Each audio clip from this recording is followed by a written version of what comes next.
महाराष्ट्र शासनाच्या वतीने अनुसूचित जाती आणि अनुसूचित जमाती या वर्गाच्या कल्याणाकरिता अनेक योजना आहेत आणि त्यासाठीची विशेष तरतूद देखील उपलब्ध आहे। असे असताना देखील असं निदर्शनास येते की अनेक विभागांच्या मार्फत हा निधी एकतर खर्च केला जात नाही किंवा योग्य लाभार्थ्यांपर्यंत त्याचा लाभ पोहोचत नाही।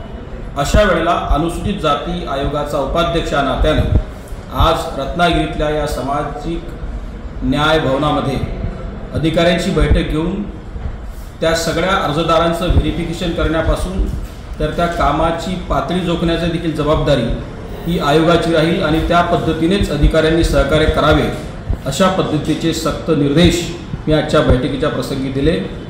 सगळ्या अधिकाऱ्यांचं सहकार्य निश्चित रूपानं प्राप्त होत आहे, परंतु अनेक ठिकाणी ज्या अडचणी दिसत आहेत त्या ठिकाणी आयोग मात्र निश्चितच कठोर कारवाई आणि कठोर उपाययोजना भविष्यात करेल।